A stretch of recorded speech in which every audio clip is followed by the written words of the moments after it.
Olá, meu povo, Deus abençoe sua vida. Espero que todos estejam muito bem, que a graça e a paz do Senhor seja sobre você e a sua casa. Vamos a mais uma mensagem da palavra do Senhor. Só te peço mais uma vez que você não esqueça de deixar o seu like, se inscreva no meu canal se você ainda não é inscrito e compartilhe este vídeo com as suas redes sociais e com os seus contatos. É muito importante que isso aconteça, por quê? Porque isso vai trazer crescimento ao canal e nós vamos continuar semeando a palavra de Deus. Nós vamos agora para uma breve vinheta, em seguida estaremos dando início a mais uma mensagem da palavra do Senhor.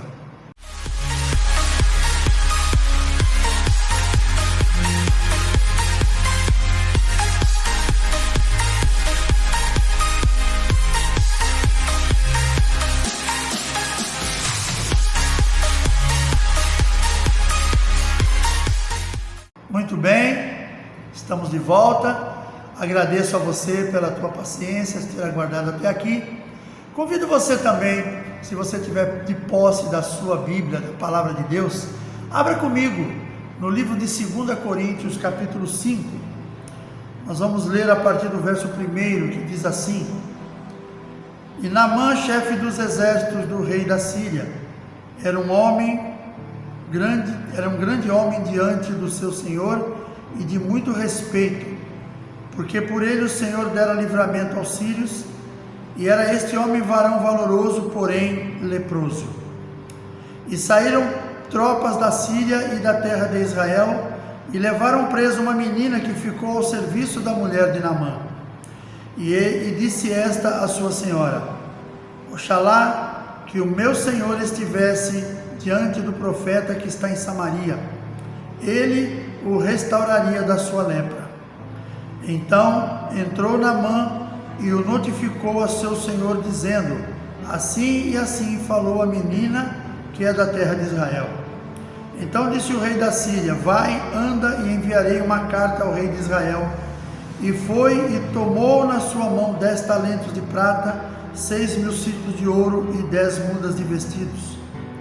Levou a carta ao rei de Israel, dizendo: Logo que chegando a ti esta carta, saibas que eu te enviei Naamã, meu servo, para que o restaures da sua lepra. E sucedeu que, lendo o rei de Israel a carta, rasgou os seus vestidos e disse: Sou eu Deus para matar e para vivificar, para que este envie a mim para restaurar a um homem da sua lepra? Pelo que deveras notar e peço-vos e vede que buscas ocasião contra mim. Sucedeu, porém, que ouvindo Eliseu, homem de Deus, que o rei de Israel rasgara os seus vestidos, mandou dizer ao rei: Por que rasgaste os teus vestidos? Deixa ouvir a mim, e saberá que há profeta em Israel. E veio, pois, Naamã com seus cavaleiros, com seus cavalos e com o seu carro, e parou à porta da casa de Eliseu. Então Eliseu lhe mandou um mensageiro, dizendo: Vai e lava-te 7 vezes no Jordão, e a tua carne se tornará e ficarás purificado. Porém Naamã muito se indignou e se foi, dizendo: Eis que eu dizia comigo: certamente ele sairá, por-se-á em pé e invocará o nome do Senhor seu Deus, e passará sua mão sobre o lugar e restaurará o leproso. Não são porventura Abana e Farfar, rios de Damasco, melhores do que todas as águas de Israel? Não me poderia eu lavar neles e ficar purificado? E voltou-se e se foi com indignação. Então lhe chegaram-se a ele os seus servos e lhe falaram e disseram: Meu pai, se o profeta te disser alguma grande coisa, porventura não o farias? Quanto mais dizer-te ele: Lava-te e ficarás purificado.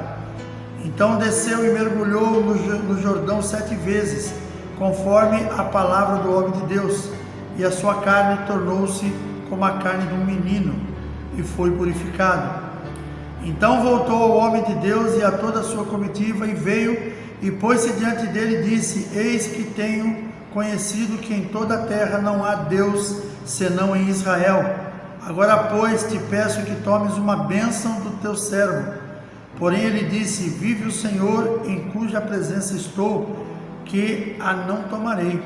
E instou com ele para que a tomasse, mas ele recusou.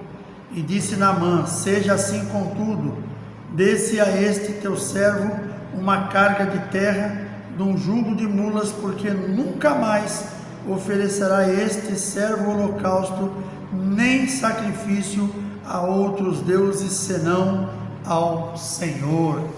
Amém, queridos? Amados, aqui conta a história de um homem chamado Naamã. Naamã era um homem poderoso, um homem guerreiro, era um general. E numa das suas batalhas eles trouxeram para sua casa uma menina que veio de Israel. E Naamã tinha um problema, que não era visto pelos olhos das pessoas, porque era uma coisa que estava sobre o seu corpo e ele usava naturalmente um uniforme. Talvez as pessoas olhassem para ele e viam, talvez, não sei se tinha, medalhas que ele ganhou pelos feitos que ele conquistou, mas ninguém via debaixo da sua roupa, debaixo da sua indumentária, a lepra. E aquela menina, quando ela viu aquilo, ela falou para sua senhora, porque ela havia sido trazida de Israel e foi deixada na casa de Naamã para servir a sua esposa. E aquela menina, quando viu, naturalmente, porque o homem ele podia estar lá fora, ele podia estar no meio lá dos seus comandados, ali ele era um general, ele era um comandante, mas quando ele chegava na sua casa, ele era o marido de uma mulher e era também um leproso. E a menina que foi trazida de Israel viu, e ela falou que se ele estivesse em Samaria e conhecesse o profeta que havia lá, o profeta o curaria. E aí a gente sabe da história toda por aquilo que eu li até o verso 17. Então nós vamos tratar um pouquinho do tema de hoje, que é o que aprendemos com a vida de Naamã. Nós lemos aqui em 2 Reis, capítulo 5, no verso 1 ao 17. Muita gente são julgadas por sua aparência. Naamã não era diferente. Naamã ele era julgado pelos seus méritos, porque ele era um general, era um homem que estava ali do lado do rei, era um homem, de certa forma, poderoso, era grande diante do seu senhor, como a Bíblia fala, mas ele tinha essa deficiência, ele era leproso. E a lepra era um mal daquela época que era proibido até às pessoas. Ele só conseguia aquilo porque ele não era de Israel. Se ele fosse de Israel identificado como leproso, ele era mandado para um leprosário. Ele não podia andar junto das pessoas, ele tinha que andar com algumas roupas que identificavam ele como leproso. E se ele fosse visto em praça pública, ele era apedrejado. Mas aquele homem, ele era um homem poderoso, segundo a palavra de Deus nos ensina, que ele era um homem poderoso diante do povo da Síria. Ele era um homem que conquistou muitas coisas, ele era um homem de confiança do rei. E aí nós vemos aquilo que aconteceu quando nós lemos todo o verso, até o verso 17, e nós vamos ver um pouquinho sobre o que nós aprendemos através da vida de Naamã. O verso 1 diz assim: e Naamã, chefe do exército do rei da Síria, era um grande homem diante do seu senhor e de muito respeito, porque por ele o Senhor dera livramento aos sírios, e era este varão homem valoroso, porém leproso. Então a primeira coisa que nós temos que aprender com Naamã é que não podemos viver de aparências. Nós não podemos viver de aparências. Nós não podemos viver de algo que nós não somos. Muitas vezes tem pessoas que elas tentam provar alguma coisa que elas não são. Elas querem mostrar para as pessoas coisas que elas não são. Tem pessoas que elas são muito orgulhosas. E até mesmo quando essas pessoas perdem algum poder aquisitivo, elas querem continuar mantendo a vida que elas tinham antes. Eu já vi muitas pessoas se machucarem feio por causa disso. Há muitos anos atrás, eu passei por algumas situações meio complicadas na minha vida. Teve época que eu estava trabalhando numa empresa, mas eu estava começando nela ainda, uma empresa que eu trabalhei 29 anos. Eu estava nos primeiros anos de trabalho e estava uma crise muito grande. Eu saí de uma área industrial onde eu estava trabalhando, vim trabalhar aqui nas regiões aqui da nossa cidade, E durante aquele tempo as coisas estavam muito difíceis. Você sabe como é que é? Toda pessoa, eu era novo naquele tempo, era jovem. Eu e a minha esposa, nós tínhamos só o primeiro filho, a menina que nasceu depois ainda não tinha nem nascido. Mas o que aconteceu? Nós tivemos que privar algumas coisas da nossa vida. Nós gostávamos de passear nos finais de semana, de comer muitas vezes numa pizzaria. Quando as coisas começaram a apertar e eu estava trabalhando, eu parei de fazer as coisas que eu fazia. Por quê? Porque eu não podia fazer mais aquilo enquanto não tivesse com as coisas definidas. Muitas pessoas não fazem isso. Muitas pessoas, nos momentos de dificuldade, eles querem manter a sua aparência para que todo mundo veja. E isso é um mal na vida da pessoa. E aí nós vemos aqui no exemplo de Naamã. Naamã era um homem que lá fora, lá diante dos seus comandados, diante do seu rei, ele era conhecido como um homem poderoso, um homem grandioso. Porém, ele carregava no seu corpo físico uma lepra, que para aquele tempo principalmente era uma doença que achava-se que não tinha cura. E naquele tempo aquela doença, ela privava as pessoas de participar da sociedade, das pessoas viverem no meio social, das pessoas participarem de muitas coisas. E se fosse em Israel, ele seria inclusive privado de andar no meio das pessoas. Então nós temos que entender que nós temos que viver, mas não de aparências. Quando nós temos algum problema, nós precisamos parar para analisar. Olha, estamos passando por um momento de crise. Então, vamos entender que aquele momento é apenas um momento, mas vamos lutar para que aquele momento termine. E para isso nós temos que fazer o quê?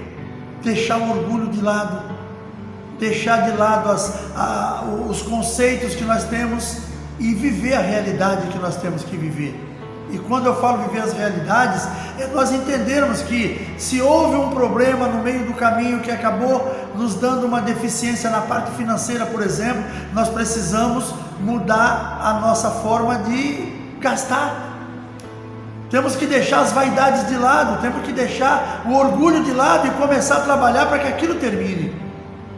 E isso precisa ser feito. Isso nós aprendemos com a história de Naamã. Por quê? Porque Naamã, ele estava vivendo de aparência até aquele tempo, até que aquela menina falou que se ele estivesse em Samaria, havia lá um profeta de Deus que haveria de curá-lo. E isso me traz uma outra situação de Naamã. Nós precisamos crer nas oportunidades. No verso 3 diz: e disse esta a sua senhora: oxalá que o meu senhor estivesse diante do profeta que está em Samaria, e ele o restauraria da sua lepra. Quantos de nós ouvimos falar, quantos já ouviram falar de Jesus, que Jesus cura, liberta, salva e leva para o céu? A pessoa muitas vezes tem a oportunidade de estar diante do Senhor, mas ela não vai, ela é orgulhosa, ela não quer mostrar para os seus amigos que agora ela é uma nova criatura. Ela fala porque ela acha que vão debochar dele. E muitas vezes essas pessoas acabam morrendo à míngua porque não creram no Deus de Israel, porque não buscaram no Senhor a solução para os seus problemas. Naamã nos dá um grande ensinamento nisso, porque quando ele soube disso, que a menina falou para sua esposa e chegou ao conhecimento dele, ele foi procurar pelo seu senhor. E naturalmente a história não diz, mas vamos supor que o seu senhor não soubesse que ele era um leproso. Ele ia ter que chegar para o seu rei, para o seu senhor, abrir o seu coração e dizer para ele: olha, Senhor, eu tenho esse problema e eu preciso de cura. Até agora eu nem mostrei para ninguém porque eu tenho vergonha, mas agora eu descobri que lá em Samaria tem alguém que pode me curar. Então ele abriu o coração e contou para o seu senhor que ele ouviu essa proposta, ele ouviu essa alternativa. Então ele aproveitou essa oportunidade e ele preparou uma comitiva e foram para Samaria. Lá, quando o rei de Samaria o atendeu e recebeu a carta do rei, ficou indignado porque ele achou que o rei tinha mandado aquela carta com intenções de criar um problema com ele. Mas o profeta de Samaria, o profeta Eliseu, sabendo do fato, mandou chamar, que traga este homem até mim, e ele vai ver que há Deus em Israel.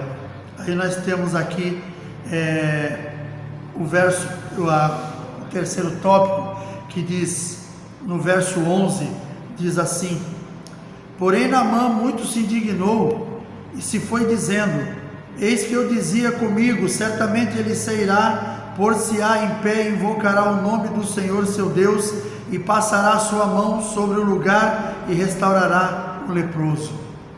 Quando ele foi procurar por Eliseu, Eliseu simplesmente não o atendeu pessoalmente.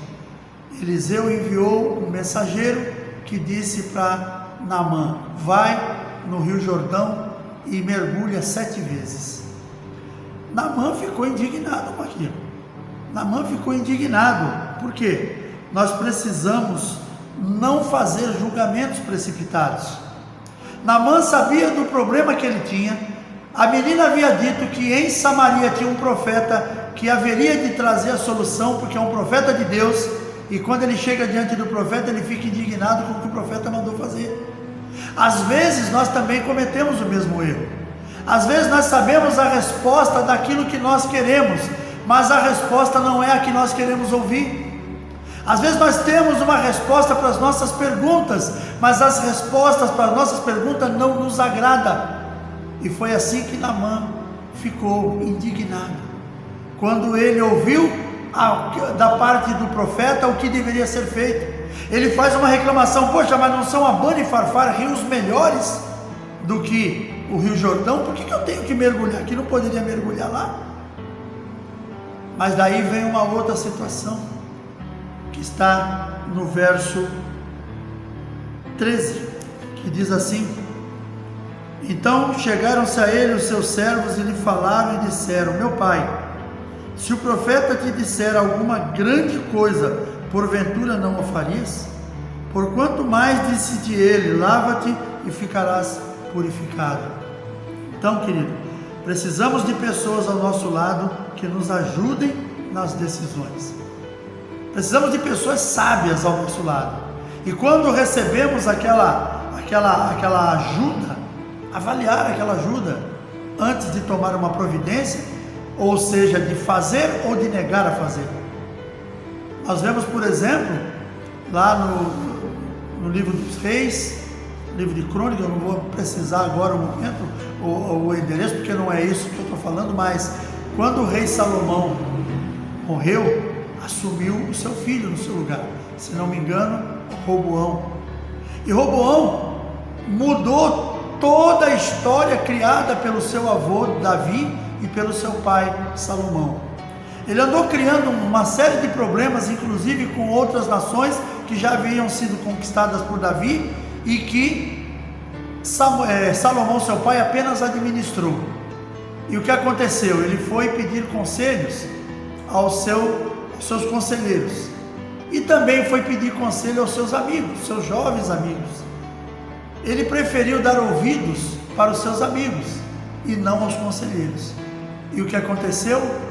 Aí aconteceu a divisão do reino de Israel, através do rei Roboão, filho de Salomão.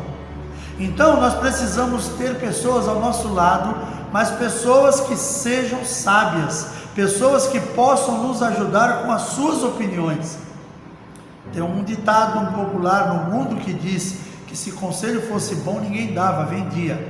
Conselhos maus, com certeza, eu nem preciso deles. Agora, bons conselhos, bons conselheiros precisam estar ao lado de todos nós. Nós precisamos ouvir. Por que muitas pessoas, às vezes, quer ver uma situação muito complicada que nós temos visto ultimamente? Eu assisto o jornal todos os dias. Quando eu levanto, eu coloco numa emissora na SBT, na Record, e fico ouvindo o noticiário, assisto também no final da tarde. E o que acontece? Nós temos visto muitas coisas aconteceram, principalmente na questão que se diz respeito a mulheres. Mulheres que conhecem um rapaz, se encanta com ele, muitas vezes não chega nem a casar, vai viver junto, passa algum tempo e depois de um grande sofrimento, essa moça quer voltar para sua família, quer largar aquela pessoa, e às vezes aquele homem não aceita aquela separação. Ele judiou dela o quanto pôde, ele fez o que quis fazer, mas na hora da separação ele não aceita. e às vezes tem acontecido, inclusive, mortes por causa disso. Agora, a minha pergunta é, será que essa moça, quando ela conheceu esse rapaz, será que ninguém falou para ela, olha, presta atenção nessa pessoa, eu acho que você está cometendo um engano. Eu tenho certeza que coração de mãe não se engana.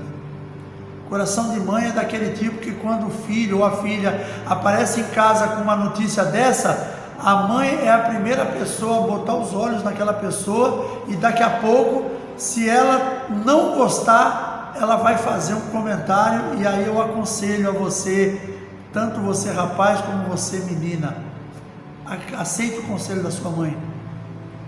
Deus usa essas mulheres de uma forma especial. Mães dificilmente se enganam. Mães dificilmente se enganam. Normalmente elas têm razão, quase que 100%, quando ela dá suas opiniões. Porém, normalmente os filhos e filhas não acreditam que a mãe esteja certa. E aí é onde acontece isso. A pessoa não crê naquilo que ela ouviu da parte da mãe.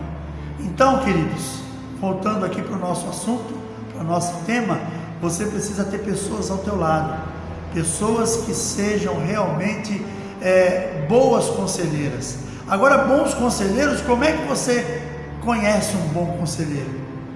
Analisa a vida dele.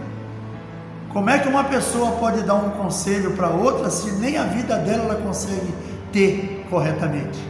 Então nós precisamos ver. De repente um amigo vem dar um conselho para você. Esse amigo vem te dar um conselho dizendo para você, não, você tem que fazer mesmo isso, porque está certo, é assim mesmo. Olha a vida dessa pessoa. Veja como é a vida dessa pessoa. Veja se essa pessoa é uma pessoa de sucesso na vida. Se ela realmente ela é uma pessoa respeitadora, se ela é uma pessoa que tem um casamento sólido, se ela é uma pessoa que respeita pai, respeita mãe, respeita filhos, se ela é uma pessoa que respeita autoridades, se ela é uma pessoa que respeita os mais velhos, tudo isso tem que ser visto. Senão você pode estar dando murro em ponta de faca. Então é muito importante que a gente entenda isso. E na vida de Naamã, nós entendemos isso através daquilo que ele viveu e daquilo que a Bíblia narra para a gente. Ele precisou de conselheiros. Naquele momento ele estava revoltado porque ele queria que o profeta mandasse ele, viesse na frente dele, colocasse a mão sobre ele. Mas não foi isso que o profeta fez. O profeta mandou um mensageiro. E isso ficou indignado. Por quê? Será que não seria melhor rios, Abana e Farfar que tem na Síria? Por que eu tinha que vir aqui? Mas aquelas pessoas que estavam com ele reconheceram que o profeta estava certo e disseram para ele, olha, se ele te pedisse uma coisa grandiosa, você não ia fazer por causa do problema que você tem? Então por que não fazer o que ele está falando? Afinal de contas, era um profeta de Deus que estava falando naquele momento. E aí Naamã reconheceu que estava errado e que ele precisava fazer aquilo. E ele foi e mergulhou 7 vezes no rio Jordão e ele foi curado, a sua pele ficou como a de um menino. E ele ficou muito feliz com aquilo. Quando você vê algo realizado na sua vida, ficou muito feliz. E aí ele foi procurar o profeta. E quando ele foi procurar o profeta, ele disse, olha, eu tenho uma bênção para você. A minha vida foi feita aquilo que eu queria a vida inteira. Desde que eu tenho esse problema, eu queria ser curado dele e nunca encontrei quem me curasse, mas agora você me curou, então eu tenho uma bênção para você. Lembra que nós lemos lá que ele havia levado tantos ciclos de prata, de ouro, vestes festivais, vestes boas. Ele queria abençoar o profeta, mas o profeta não aceitou. Aqui diz, no verso 15 e 16, diz assim, Então voltou ao homem de Deus, e ele e toda a sua comitiva veio e pôs-se diante dele e disse, eis que tenho conhecido que em toda a terra não há Deus senão em Israel. Agora, pois, te peço que tomes uma bênção do teu servo. Porém, ele disse, vive o Senhor em cuja presença estou, que a não tomarei. E instou com ele para que a tomasse, mas ele recusou. O que eu aprendo com isso na vida de Naamã? Bênçãos de Deus não são pagas, senão não seriam bênçãos. Então, queridos, aquilo que você recebe, se você visitar uma igreja e você for curado, não pense em pagar aquilo. Sabe qual é o maior pagamento que você pode dar ao Senhor por todas as bênçãos que você recebeu? O pagamento que você pode dar ao Senhor por todas as bênçãos que você recebeu está no verso 17, que diz assim: e disse Naamã: seja assim, contudo, desse a este teu servo uma carga de terra de um jugo de mulas, porque nunca mais oferecerá este teu servo holocaustos, nem sacrifício a outros deuses, senão ao Senhor, ao Deus de Israel. Sabe o que faz Deus feliz nessa hora? É o reconhecimento e a gratidão minha e sua, quando alcançamos as bênçãos do Senhor. Nós não temos que pagar pelas bênçãos recebidas de Deus.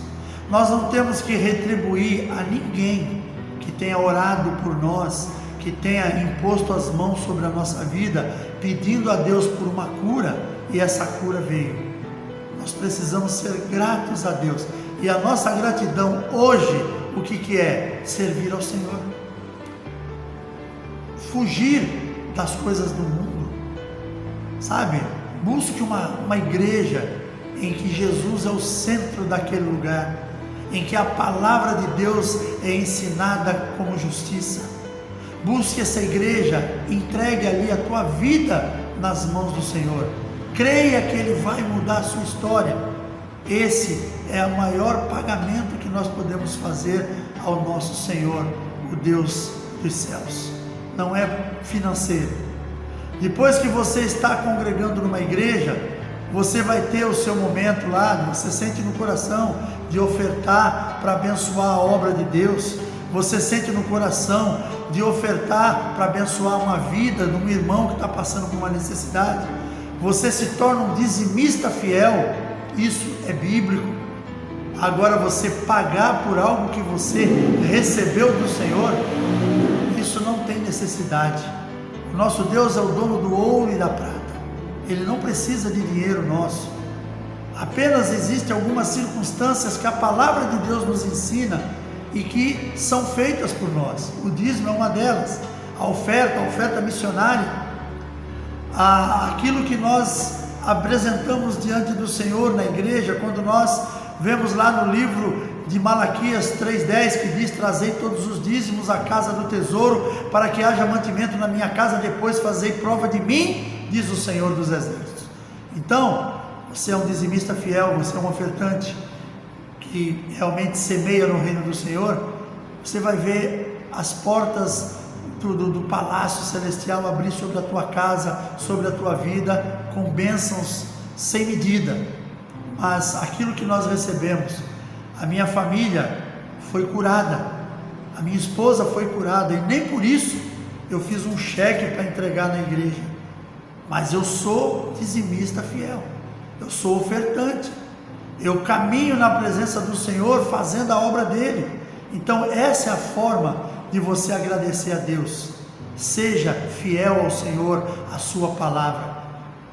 Então nós vemos aqui no final da história de Naamã, que Naamã ficou feliz, depois que ele quis ofertar pela bênção, porque na realidade ele não ia ofertar para abençoar a obra do Senhor, ele estava ofertando por causa da bênção que ele recebeu, era uma coisa individual dele. Diferente de nós sermos dizimistas e entregarmos as nossas finanças, nossas primícias na casa do Senhor, porque nós cremos que estamos abençoando o reino dos céus, estamos abençoando o reino de Deus na terra. É uma diferença de você ir lá e pagar por algo que você recebeu. Então, queridos, pense nisso, pense na obra do Senhor, pense no que passou Naamã. Naamã depois se tornou um homem grato, porque ele diz: não farei mais sacrifício nem holocausto a outro Deus, senão ao Deus de Israel. Isso é uma palavra para que você pense bem, antes de tomar qualquer providência. Quando você quiser tomar alguma providência, analise bem aquilo que você vai fazer. Busque, não queira viver de aparências, sabe? Como eu falei aqui, não viva de aparências. Não perca as oportunidades. Creia que quando muitas oportunidades aparecem, Deus está te dando uma nova história para ser começada. Precisamos também de pessoas ao nosso lado que realmente sejam pessoas que possam nos aconselhar da forma correta. Bênçãos não são pagas, e reconhecimento e gratidão. É isso que nós precisamos ter diante do Senhor. Feche seus olhos, eu quero orar contigo. Senhor, em nome de Jesus, quero te louvar e te agradecer por esta palavra, Senhor, e pelas vidas que estão do outro lado desta tela me assistindo. Que a bênção do Senhor caia sobre todos, sobre a sua casa, sobre a sua família, sobre os seus imóveis, sobre os seus patrimônios. Que a bênção do Senhor recaia sobre todos e que tudo seja para a glória do teu nome. Que cada uma dessas vidas do outro lado desta tela estejam ricamente abençoadas e que o poder do Senhor seja derramado sobre suas vidas. É o que eu te peço neste momento e já te agradeço, em nome de Jesus. Amém. Glórias a Deus. Muito obrigado pela tua permanência até aqui. Um forte abraço, um grande beijo no coração e até o próximo vídeo, se assim o nosso Deus permitir.